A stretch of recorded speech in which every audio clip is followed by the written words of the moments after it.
Good evening, ladies and gentlemen, here at Club Celsius for Lee Plitz Live, September 20 edition. I got Isaiah. I'm not going to say his last name, even though he just told me. I'm going to let you tell him who it is. But I am Dwayne Donnell, girls basketball coach of the Dunbar Lady Tigers. Come out and watch them Tigers. We got something special for this year. Hopefully we can get back and win our last game and take the purse back of being the best girls basketball team in the state of Florida in Class 7A. But right now I want to introduce you, or let him introduce to you who he is and what he does. Here's my friend, me. Here's my friend, Isaiah. Hey, how you doing? My name is Isaiah Suriel. All right. You gotta give me more than that, Isaiah. Now, I knew that before we started. No, I got you. I'm a local musician down in the Fort Myers area. I play saxophone, and I'm also a student over by Florida Gulf Coast University. I'm glad you said Florida Gulf Coast. I'm an alumnus of Florida Gulf Coast. I have my master's degree in special education and ed leadership. I'm glad to hear that you're a Florida Eagle. Soar Eagles, go Eagles. Yeah, I know go Eagles. Say go Eagles. Tell me what you think about the atmosphere today, and tell me what you think about the crowd coming in, checking you young bucks out with that nice jazz little groove you got going in there. Yeah, so the atmosphere is very welcoming. And I've been to Celsius a couple times myself, but not for this event, for other events. It was very interesting at first because I came around real early. I came around 4 p.m. and it was in the middle of everyone setting up, so no one was in like really nice clothing. They were still trying to, get everything situated. The vendors were still coming in, setting up the speakers, setting up everything that was going on upstairs in the VIP lounge. So I just come in, and I guess they thought I was one of the staff members. So they were just like, yeah, come on in. I'm looking around, and I'm just like, all right, well. So I go in, and I'm sitting down just relaxing, and Lee Plitz is just writing down the script on his manuscript, and he's like looking over to me, and he's like, young man, what's your name?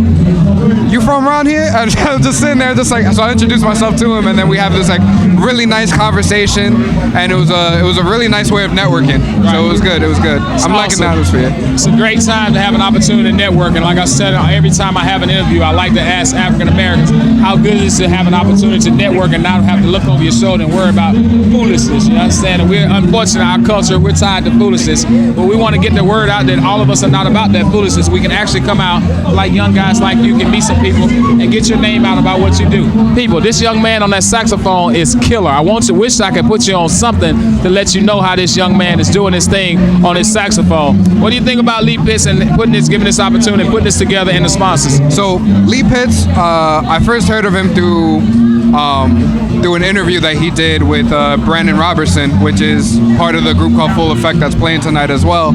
And before that, I had never heard of his talk show, but don't tell him that. Please don't tell him that. I won't tell him that, but it got me interested. All right. It got me interested because originally I'm not from this area. I'm from New York, so I didn't know like any like the really good like talk shows or people to pay attention to in the black community.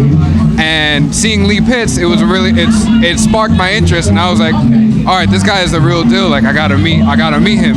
And just so happened, I met him tonight, and he's just real down to earth, real knowledgeable, very, very interconnected with the vendors and like everybody in the local community, and he's a great guy to talk to and get to know.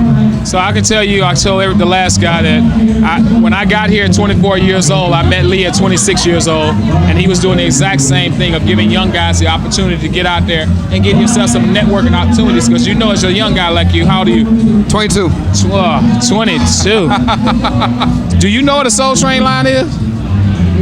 People keep talking about it. Oh, man. I feel like I should know. So tell me what it is, because I have no idea. Man, I'm old. So they form a line, and you go down and do your best dance move you got. So there's a competition today. Joe North and his wife have decided to sponsor Soul Train line. Okay. And you just go down and you do your New York thing. And it probably ain't gonna be no good because you don't know what a Soul Train line is. I have no idea how to dance, so probably not. Yeah, that's how I'm gonna beat you, so I can beat you. That's good. So you do that bad dance. Okay. How'd you get involved with Full Effect?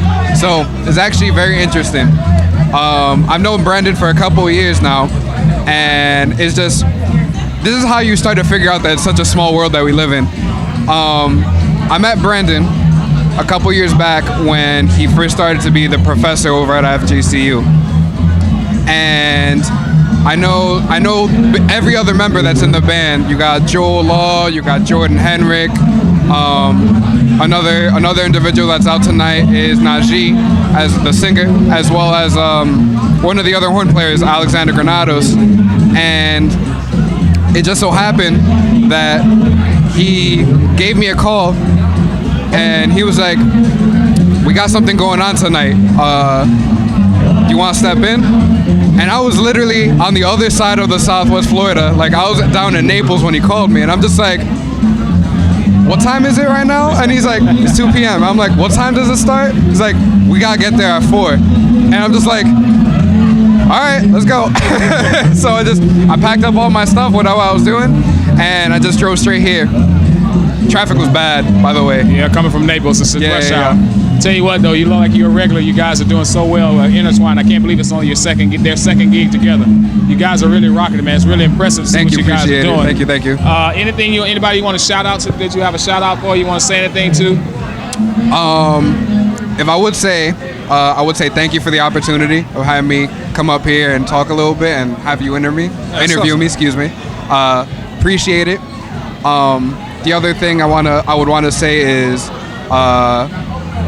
to have like an even more stronger community among the African American, not just in Fort Myers, but everywhere. Yeah, man, Southwest Florida. You want to go for like Orlando, Miami as well, just the whole south of Florida, and do that. Make it stronger than it was today. I envy a lot of races and cultures because we always struggle in that area, because even though as talented as we are, as smart as we are, we don't have that connection that we can help each other out. We're always trying to seek self first. Oh yeah, so I hope it'll be an opportunity for us to use Lee and everybody learn from his model about always trying to reach out and give African Americans an opportunity to do this. Exactly. Would you recommend this to someone next time on November 15th? If you're not playing, you're coming back next time. I would for sure recommend this to someone. It's to help build their sense of culture within the area, and for them to get to know new faces instead of like every day their daily lives. See, I don't know. I thought I was gonna be best dressed, but that blazer kicking right now, boy. Tell me about what you're wearing today, boy. You doing that right now? Tell me about what you got on today. So, what I got going on today is, it was actually a funny story. It was for a performance that I did about 2 years ago,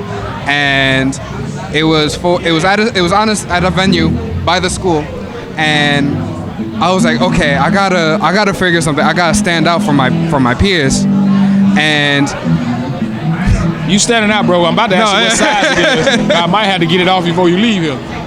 Don't tell me, brother. I might have to take it. I can't tell you the secret. The only people are going to know is the people who are watching this. J.C. Penney. No, I want that one. I don't want to go buy mine. I want yours. Oh, you want mine? Yes. I'll think about it. All right. So tell me one last time, anything you want to say to Lee and the sponsors about tonight before we get out of here? Thank you, Lee. It was a great opportunity to meet you. I hope that for future endeavors to come, that I'll support you through your with your live show, as well as anything that you got going on. Thank you, Dwayne. Thank you, Dwayne. Sorry, that's bad. I should know people on this. Thank you to Dwayne for inviting me on this interview. And I'm gonna do my best to, as a musician, change people's perspective. Awesome. Keep that in mind. Did you get a chance to get upstairs with Chef Michelle and that good groceries upstairs? I know you little high college boys ain't missing no free food, and that's some good free food upstairs. Yeah. You got some meats. You got some fruits. You got all the good stuff. Just snacking on it.